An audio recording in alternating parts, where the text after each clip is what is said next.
न बोलूं मैं तो कलेजा फूके, जो बोल दूं तो ज़बा जले हैं।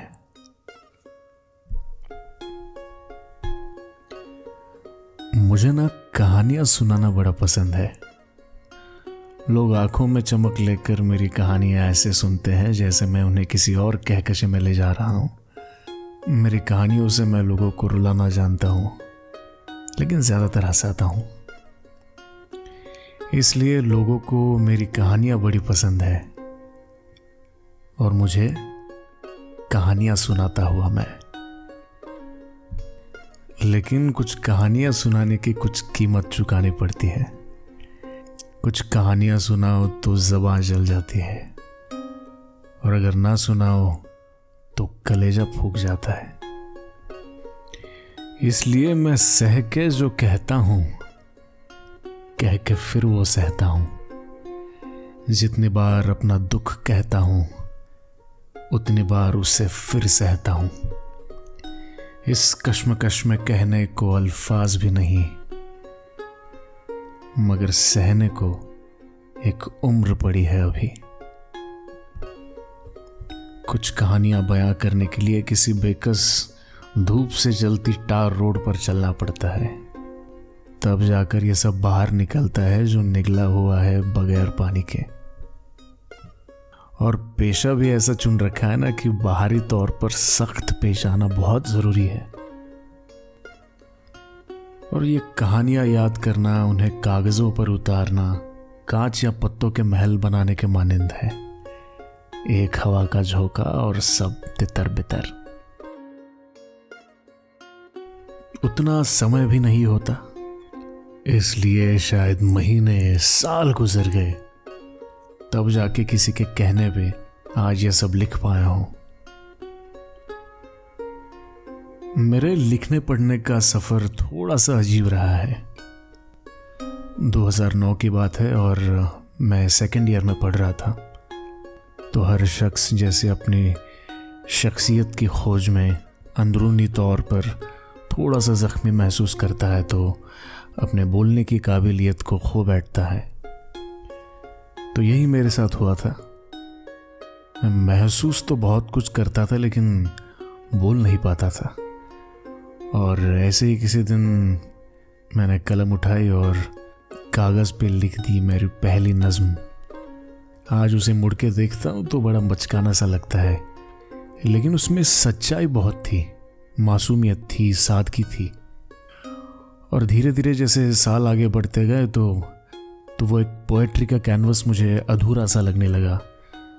जैसे वो स्पेस मुझे कम लग रही हो, जैसे वो पोएट्री का कैनवस मेरे ख्यालातों को अपने अंदर समा ना पा रहा हो। तो फिर मैंने शॉर्ट स्टोरीज लिखना शुरू किया। तो फिर जैसे समय बीतता गया, मुझे वो कैनवस भी छोटा लगने लगा। तो उसके कुछ सालों बाद मैंने एक शॉर्ट फिल्म की स्टोरी लिख ली, मैंने एक शॉर्ट फिल्म बना ली। And like this life comes back in a full circle. और फिर एक बार मेरे कुछ कहने की, बोलने की, बयां करने की काबिलियत मैं धीरे धीरे खो बैठा। हर इंसान की जिंदगी में एक ऐसा दौर आता है जब वो एक लंबी खामोशी से गुजरता है, और खामोशी ऐसी जैसी कोई रेल किसी टनल से गुजरती हो तो उजाले को मुसाफिर तरस जाए। फिर यूं हुआ कि जिंदगी में वो आई जो अब जिंदगी में है नहीं।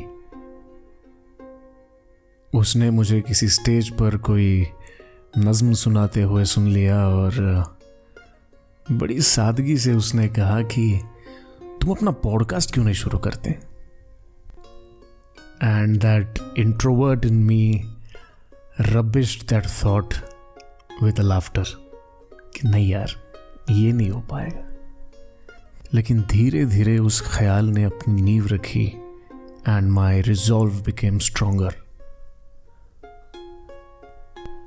रोजमर्रा की जिंदगी में हम कोई एक बात छुपाने की कोशिश में ज्यादा बोलते हुए नजर आते हैं, लेकिन फिर रात का वक्त और एक कम रोशनी वाला कमरा, एक माइक और वो एक मौका जो आप एक अरसे से गवाते आ रहे हो।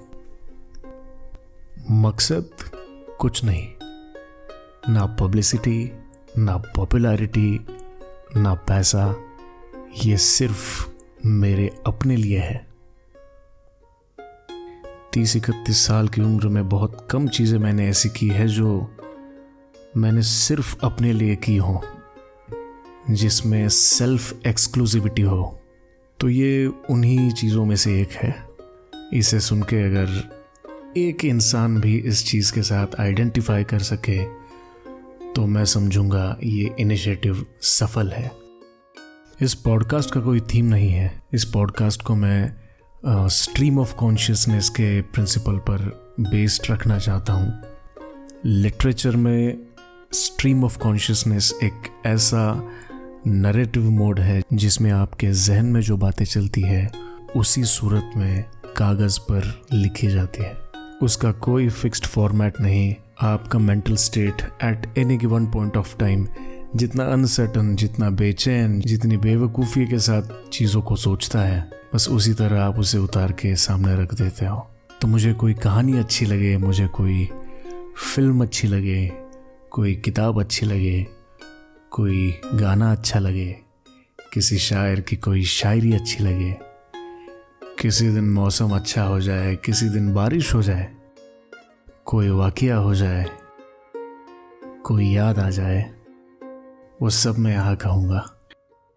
क्योंकि मेरी किसी चीज़ की एक्सपर्टीज़ नहीं है। मैं बहता हूँ, मुझे बहाव पसंद है। और कहते हैं ना कि you are shaped by what you experience.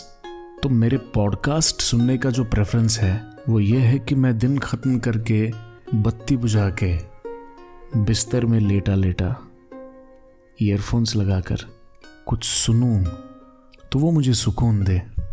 और जैसे संगीत में हर राग का अपना एक पहर होता है, वैसे मैं चाहता हूँ इस पॉडकास्ट का राग मालकंस या फिर खमज जैसा हो जो सिर्फ रात में सुना जा सके, या फिर आँख बंद करके रात की ठंडक आपको महसूस कराए।